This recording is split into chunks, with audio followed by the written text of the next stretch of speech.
Assalamualaikum dan salam sejahtera bersama saya Muhammad Adam bin Saifullah.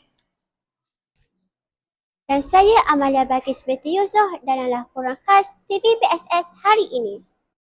Teman-teman, apabila berbicara tentang nilai hormat menghormati, kita sering terfikir adab antara murid dengan guru. Namun, sedarkah kita? Nilai hormat yang paling kerap diuji sebenarnya berlaku di sekeliling kita, iaitu sesama rakan sebaya.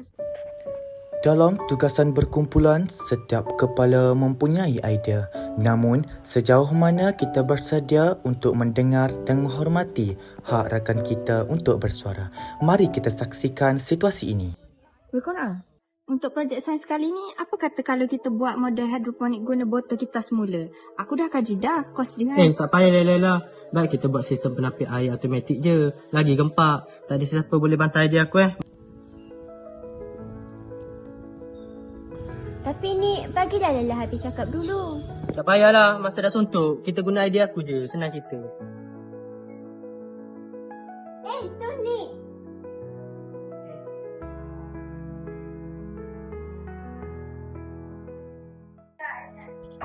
Ni, tunggu kejap. Kita orang nak bincang sikit pasal tadi. Pasal apa? Pasal projek tu ke? Ni idea kan memang bagus kami tak lakukan. Tapi cara kau potong ayat Lelah kat dia tu macam tak best lah. Ni pun ada kepala-kepala juga. Betul tu Nik, menghormati rakan ni bukan maksudnya kita kena setuju dengan semua idea dia. Tapi sekurang-kurangnya kita hormat hak dia untuk bercakap. Tadi kau potong macam tu je, kesian dekat Laila. Aduh, betul juga cakap korang. Kesian Kak Laila, aku tak patut buat dia macam tu. Aku cuma nak cepat siap je, sampai ego tadi. Terima kasih weh sebab tegur aku.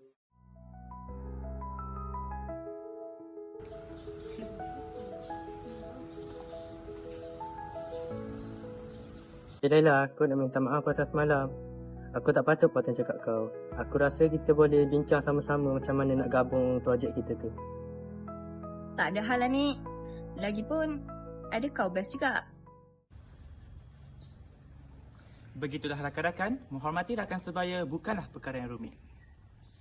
Ia bermula dengan sekecil menurunkan ego, sedia mendengar dan menghargai perbezaan pendapat. Apabila rasa hormat subur di dalam kalangan murid, tiada jurang yang tidak boleh dirapatkan. Dan dengan saling menghormati, kita mampu membina persahabatan yang lebih erat.